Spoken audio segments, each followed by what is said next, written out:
آپ کے سامنے قرآن کریم کی ایک آیت تلاوت فرمائی ہے، جس میں اللہ رب العزت نے کامیابی اور ناکامی کی بات کی ہے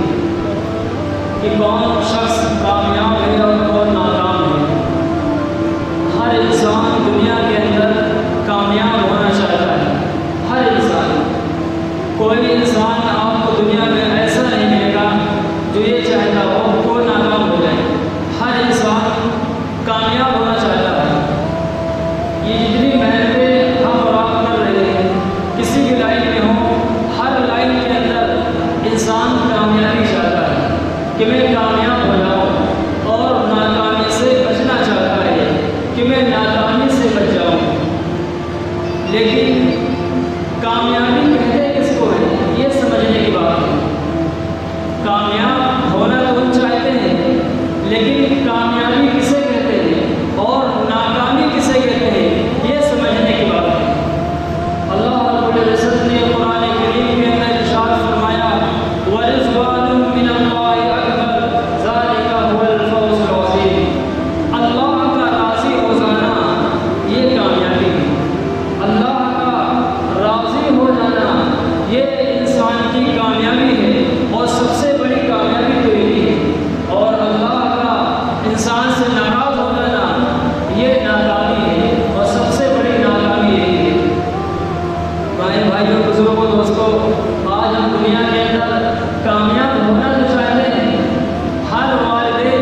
کامیابی کیا ہے اور ناکامی کیا ہے۔ اصل کامیابی وہ ہے کہ اللہ رب العزت ہم سے اور آپ سے راضی ہو جائیں، اور ناکامی یہ ہے اگر ہم سے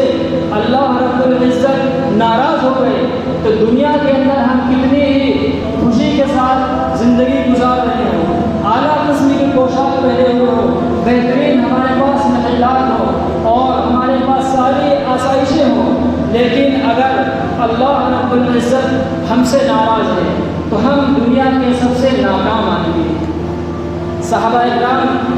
اللہ رب العزت کے حبیب اللہ کے رسول صلی اللہ علیہ وسلم نے صحابہ کی ایسی تربیت فرمائی تھی کہ ان کے پاس مال و دولت ہونے کے باوجود اللہ رب العزت سے ایسا تعلق تھا جس کو ہم آپ سمجھ نہیں سکتے اور تصور بھی نہیں کر سکتے۔ اللہ نے سب کچھ دیا تھا، لیکن ایسا اللہ سے تعلق اور ایسا تعلق اللہ سے کہ اپنی جان مال اور اپنی آل اولاد کو ہر وقت ایک اللہ کے حکم کے سامنے سب کچھ قربان کرنے کے لیے تیار رہتے ہیں۔ تو میں عرض یہ کر رہا تھا کہ دنیا کے اندر اور آخرت کے اندر اصل کامیابی تو یہ ہے کہ اللہ رب العزت ہم سے راضی ہو جائے۔ اچھا، راضی ہونے کی علامت کیا ہے؟ ہمیں پتہ ہے کیسے چلے کہ اللہ رب العزت ہم سے ناراض ہے یا راضی ہے؟ حدیث شریف کے اندر آتا ہے کہ جس بندے سے اللہ رب العزت راضی ہو جاتے ہیں اس کو اعمال کا شوق دیتے ہیں، اس کو اعمال کا شوق اللہ رب العزت دیتے ہیں، پھر اس کو نیکی کے کام میں مزہ آئے گا، وہ نیکی کے کاموں کی طرف دوڑے گا، وہ اس کا تعلق مسجدوں سے ہوگا، وہ خیر کے کاموں میں اپنے مال کو خرچ کرے گا، جو بھی اس کو نیکی کی راہ دکھائی دے گی ہر وقت اس نیکی کی راہ کے لیے وہ اپنے آپ کو تیار کرے گا۔ تو جس بندے سے اللہ رب العزت راضی ہو جاتے ہیں اس کو اعمال کا شوق دیتے ہیں، اور جس انسان کے اندر اعمال کا شوق نہیں، مسجدوں سے دوری، نیکی کے کام اور نیکی کی بات سننے سے اس کی رغبت نہیں، تو گویا کہ اللہ رب العزت اس سے ناراض تھی۔ جس کے اندر اعمال کا شوق نہیں اس سے اللہ ناراض، اور جس سے اللہ ناراض وہ انسان دنیا کے اندر کتنا ہی کامیاب آدمی بن جائے، لیکن وہ انسان دنیا کے اندر کامیاب بظاہر نظر آئے گا لیکن وہ دنیا کے اندر بھی ناکام ہے اور آخرت کے اندر بھی ناکام ہے۔ اللہ رب